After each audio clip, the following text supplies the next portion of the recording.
Olá, irmãos amados, graça e paz a todos. Espero que esse vídeo os encontre bem, com saúde. Eu sou a Kíssila e seja muito bem-vindo ao canal Uma Família em Cristo. Amados, para a honra e glória do nosso Pai, hoje iniciaremos a leitura do nosso 20º dia. E eu estou muito feliz de ter você aqui conosco. Hoje daremos continuidade no livro de Gênesis, do capítulo 41, versículo 1 ao capítulo 42, versículo 17. Livro de Mateus, capítulo 13, versículos 24 ao 46. Livro de Salmos, capítulo 18, versículo 1 ao 15. E Provérbios, capítulo 4, versículos 1 ao 6. Amém? Amados, antes de iniciarmos a leitura, vamos agradecer ao nosso Pai e pedir discernimento nesse estudo? Vamos orar comigo? Pai amado, graças te damos por tudo. Te agradecemos infinitamente pelo teu amor, pela tua misericórdia e por todas as graças que o Senhor derrama na nossa vida. Te pedimos perdão, Pai, pelos nossos pecados e te pedimos que o Senhor nos dê discernimento e direção nessa leitura, para que nós possamos entender a tua palavra de acordo com a tua vontade, para que essa leitura seja um instrumento de aproximação da tua presença e que nós estejamos cada vez mais alinhados com a tua vontade para a nossa vida. Te pedimos em nome do Senhor Jesus Cristo. Amém. Irmãos amados, então vamos ao livro de Gênesis, capítulo 41, versículo 1 ao 42, versículo 17. Passados 2 anos completos, Faraó teve um sonho, e eis que estava em pé junto ao rio Nilo. Do rio subiam 7 vacas de boa aparência e gordas, e pastavam no meio dos juncos. Após elas, subiam do rio outras 7 vacas de aparência feia e magras, e pararam junto às primeiras, na margem do rio. As vacas de aparência feia e magras engoliam as 7 vacas de boa aparência e gordas. Então Faraó acordou, tornando-o a dormir, sonhou outra vez. De uma só haste saíam 7 espigas cheias e boas, e após elas nasciam 7 espigas mirradas e queimadas pelo vento leste. As espigas mirradas devoravam as espigas grandes e cheias. Então Faraó acordou. Tinha sido um sonho. De manhã, ao despertar muito perturbado, mandou chamar todos os magos do Egito e todos os seus sábios. Contou-lhe os seus sonhos, mas não havia ninguém que lhe pudesse interpretar o sonho. Então o copeiro-chefe disse a Faraó: Hoje me lembro das minhas ofensas. Quando o Faraó ficou irado com os seus servos e me pôs na prisão, na casa do comandante da guarda, a mim e ao padeiro-chefe tivemos um sonho na mesma noite, ele e eu. Sonhávamos e cada um tinha o seu próprio significado. Achava-se conosco um jovem hebreu, escravo do comandante da guarda. Contamos a eles os nossos sonhos, e ele nos deu a interpretação e a cada um segundo o seu sonho. E tal como nos interpretou, assim aconteceu. Eu fui restituído ao meu cargo, e o outro foi enforcado. Então Faraó mandou chamar José, e o fizeram sair às pressas da masmorra. Ele se barbeou, mudou de roupas e foi apresentar-se ao Faraó. Então lhe disse: Tive um sonho, e não há quem interprete. Porém, ouvi falar a respeito de você, que quando ouve um sonho é capaz de interpretá-lo. José respondeu: Isso não está em mim, mas Deus dará resposta favorável ao Faraó. Então Faraó disse a José: No meu sonho, eu estava de pé na margem do Nilo, e eis que subiam dele 7 vacas gordas e de boa aparência, e pastavam no meio dos juncos. Após estas subiam outras 7 vacas fracas, muito feias e magras. Eu nunca tinha visto vacas tão feias em toda a terra do Egito, e as vacas magras e ruins devoravam as primeiras 7 vacas gordas, e, depois de as terem engolido, não davam aparência de que as tinham devorado, pois o aspecto delas continuava ruim como no princípio. Então acordei. Depois vi em meu sonho que 7 espigas saíam da mesma haste, cheias e boas. Depois delas nasceram 7 espigas secas, mirradas e queimadas pelo vento leste. As 7 espigas mirradas devoravam as 7 espigas boas. Contei isso aos magos, mas ninguém foi capaz de me dar a interpretação. Então José respondeu: O sonho de Faraó é apenas um. Deus revelou a Faraó o que vai fazer. As 7 vacas boas serão 7 anos. A estas 7 espigas boas também 7 anos. O sonho é um só. As 7 vacas magras e feias que subiam após as primeiras serão 7 anos, bem como as 7 espigas mirradas e queimadas pelo vento leste serão 7 anos de fome. Esta é a palavra, como acabo de dizer a Faraó. Deus manifestou a Faraó o que vai fazer.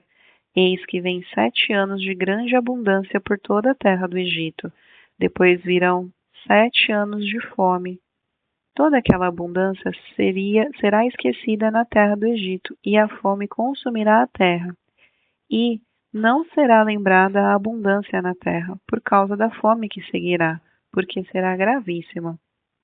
O sonho de Faraó foi repetido, porque a coisa é estabelecida por Deus, e Deus se apressa a fazê-la. Agora, pois, Faraó devia escolher um homem ajuizado e sábio e encarregá-lo de dirigir a terra do Egito. Faraó devia fazer isso, pôr administradores sobre a terra e recolher a 5ª parte dos frutos da terra do Egito nos 7 anos de fartura. Esses administradores deviam juntar toda a colheita dos bons anos que virão, recolher cereal por ordem de Faraó, para mantimentos nas cidades, e guardá-lo em armazéns. Assim, o mantimento servirá para abastecer a terra nos 7 anos da fome que haverá no Egito, para que a terra não seja destruída pela fome. O conselho agradou a Faraó e a todos os seus oficiais. Então Faraó perguntou aos seus oficiais: Será que poderíamos achar alguém melhor do que José, um homem em quem está o Espírito de Deus? Depois Faraó disse a José: Visto que Deus revelou tudo isso a você, não há ninguém tão ajuizado e sábio como você. Você será o administrador da minha casa, e todo o meu povo obedecerá à sua palavra. Somente no trono eu serei maior do que você. E Faraó disse mais a José: Eis que eu o constituo autoridade sobre toda a terra do Egito. Então Faraó tirou o seu anel sinete da mão e pôs no dedo de José.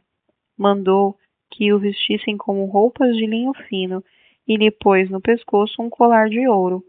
E fez subir na 2ª carruagem e clamavam diante dele: Inclinem-se todos. Desse modo, deu-lhe autoridade sobre toda a terra do Egito. Disse ainda Faraó a José: Eu sou Faraó, mas sem a sua ordem ninguém poderá fazer nada em toda a terra do Egito.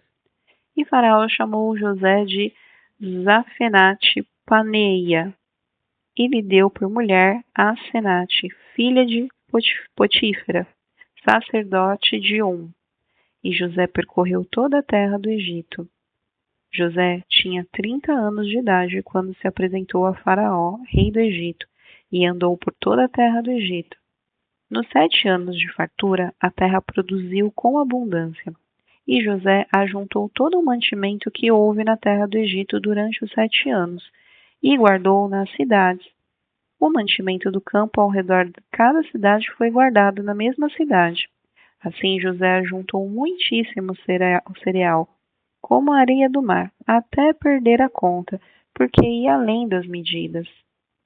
Antes de chegar à fome, nasceram 2 filhos a José, os quais lhe deu Asenate, filha de Potífera, sacerdote de Ao primogênito José chamou de Manassés, pois disse: Deus me fez esquecer todo o meu trabalho e toda a casa do meu pai. Ao segundo deu o nome de Efraim, pois disse: Deus me fez próspero na terra da minha aflição. Passados os 7 anos de abundância que houve na terra do Egito, começaram os 7 anos de fome, como José havia predito.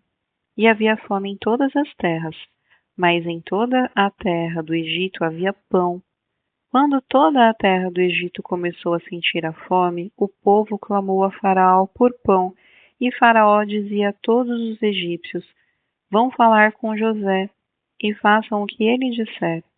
Havendo, pois, fome sobre toda a terra, José abriu todos os celeiros e vendia aos egípcios, porque a fome aumentava na terra do Egito, e todas as terras vinham ao Egito para comprar de José, porque a fome aumentava em todo o mundo. Quando Jacó soube que havia mantimentos no Egito, disse aos seus filhos: Por que vocês estão aí olhando uns para os outros? E acrescentou: Ouvi dizer que há cereais no Egito. Vão até lá e comprem cereais, para que vivamos e não morramos. Então 10 dos irmãos de José foram para comprar cereal no Egito. Mas Jacó não enviou Benjamim, o irmão de José, na companhia dos irmãos, porque dizia: se lhe acontecer algum desastre entre os que iam, pois para lá foram também os filhos de Israel, pois havia fome na terra de Canaã. José era governador daquela terra. Era ele quem vendia a todos os povos da terra. Os irmãos de José vieram e se prostraram com o rosto em terra diante dele. Quando José viu seus irmãos, reconheceu-os, porém não se deu a conhecer. Foi ríspido com eles e lhes perguntou: De onde vocês vêm? Responderam: Da terra de Canaã, para comprar mantimentos. José reconheceu os irmãos, mas eles não o reconheceram. Então José se lembrou dos sonhos que teve a respeito deles e lhes disse: Vocês são espiões e vieram para ver o ponto fraco da terra.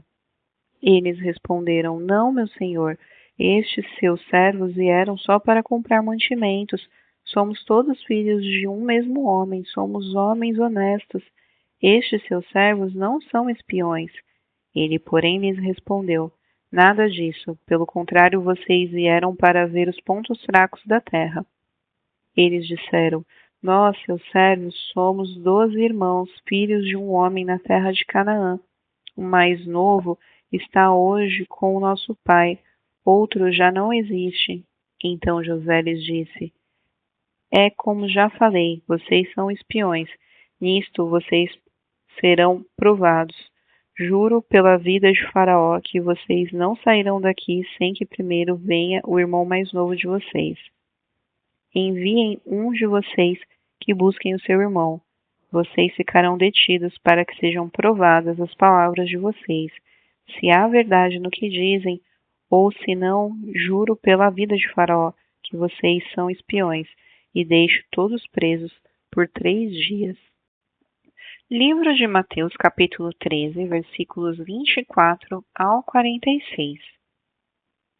Jesus lhe propôs outra parábola, dizendo: O reino dos céus é semelhante a um homem que semeou boa semente no campo.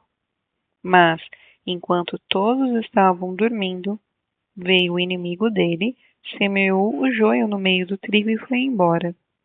E quando as plantas cresceram e produziram fruto, apareceu também o joio. Então os servos do dono da casa chegaram e disseram: Patrão, o senhor não semeou boa semente no seu campo? De onde então vem o joio? Ele, porém, lhes respondeu: Um inimigo fez isso.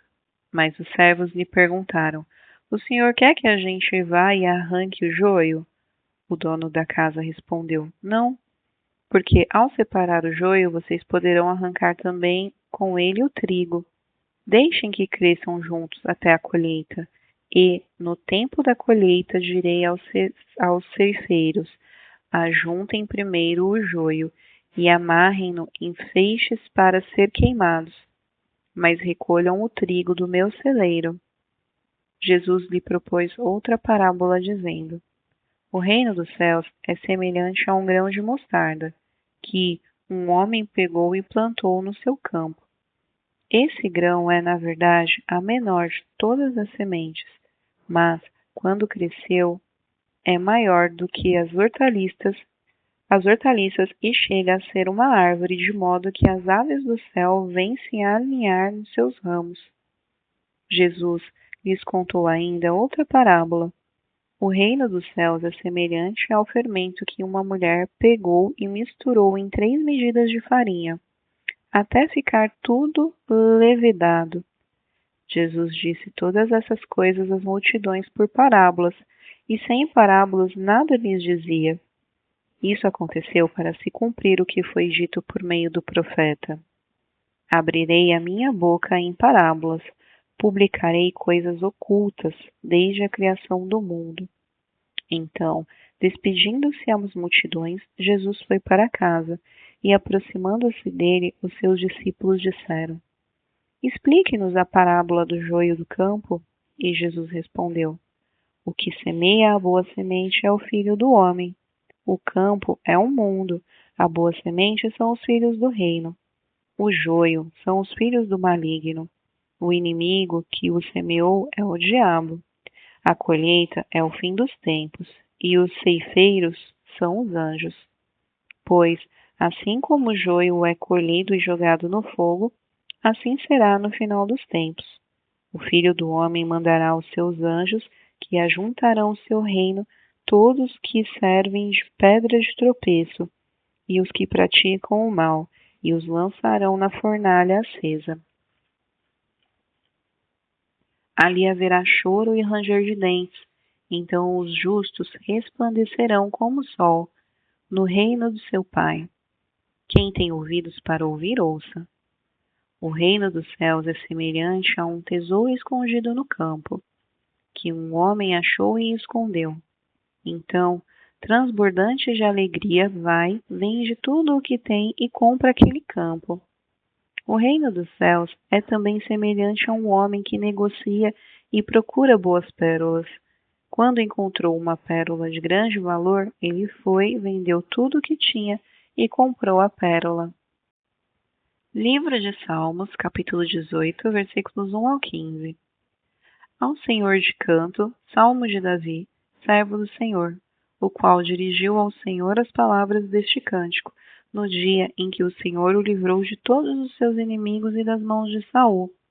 Ele disse: Eu te amo, ó Senhor, força minha. O Senhor é a minha rocha, a minha fortaleza, o meu libertador, o meu Deus, o meu rochedo em que me refugio, o meu escudo, a força da minha salvação, o meu alto refúgio. Invoco o Senhor, digno de ser louvado, e serei salvo dos meus inimigos. Laços de morte me cercaram, torrentes de perdição me impuseram terror. Cadeias infernais me envolveram e tramas de morte me surpreenderam. Na minha angústia, invoquei o Senhor, gritei por socorro ao meu Deus. Do seu templo ele ouviu a minha voz, e o meu clamor chegou aos seus ouvidos.